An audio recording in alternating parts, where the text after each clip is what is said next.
হাতে থাকা 10 টাকার কয়েনটি এটি একটি কমোডেটিভ কয়েন বার্থ সেন্টিনারি অফ স্বামী চিন্ময়ানন্দ এই মুদ্রার নাম। 2015 সালে রিজার্ভ ব্যাঙ্ক অফ ইন্ডিয়া এই কয়েনটিকে 3টে মিন্টে মিন্ট করে, বোম্বে, ক্যালকাটা অ্যান্ড হায়দ্রাবাদ। এই মেটাল আছে বায়োমেটাল, ওয়েট আছে 7.71 গ্রাম, সাইজ আছে 27 mm, শেপ আছে সার্কুলার। হাতে থাকা কয়েনটি হায়দ্রাবাদ মিন্টের কয়েন। 2015 সালের নিচে একটা স্টার মার্ক রয়েছে, তাই অর্থ হলো এটা হায়দ্রাবাদ মিন্টের কয়েন। এই ধরনের কয়েন কিন্তু এখন মার্কেটে খুব একটা দেখা যায় না, খুবই কম দেখা যায়। এই ধরনের কয়েন এখন অনেক করে কালেক্ট করে রেখে দেয়, কারণ এটা কালেক্টেবল কয়েন। এখন এই কয়েনগুলো কমন ক্যাটাগরি, ঠিক আছে, বাট আজ থেকে 2 বছর পর হলেও এগুলো কিন্তু স্কেয়ার ক্যাটাগরি পড়বে। তাই স্কেয়ার ক্যাটাগরিতে গেলে কয়েনগুলোর দাম কিন্তু 500 থেকে 1000 টাকা দাম পাওয়া যাবে।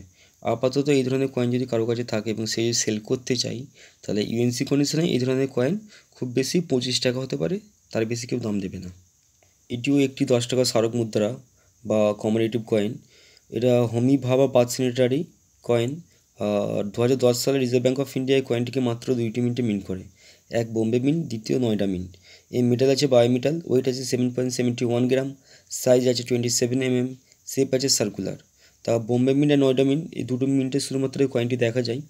এই যে কয়েনটা দেখতে পাচ্ছেন এটাও একটা কালেক্টেবল কয়েন, যদিও বোম্বে বা নয়ডা মিন্টের কয়েনটি এখনও কমন কয়েন আছে, ঠিক আছে। যেহেতু এটা এখন মার্কেটে সাধারণত অতটা আর অ্যাভেলেবেল নেই, খুব কম পরিমাণে। যাদের হাতে পড়ে তারাই সত্যি কথা বলতে কি কয়েনগুলো স্টক করে রেখে দেয়। আজ দিন 2-3 বছর পরে হলেও এই কয়েনগুলো স্কেয়ার ক্যাটাগরিতে যাবে, তখন ভালো দাম পাওয়া যাবে। আপাতত 25 টাকার বেশি না।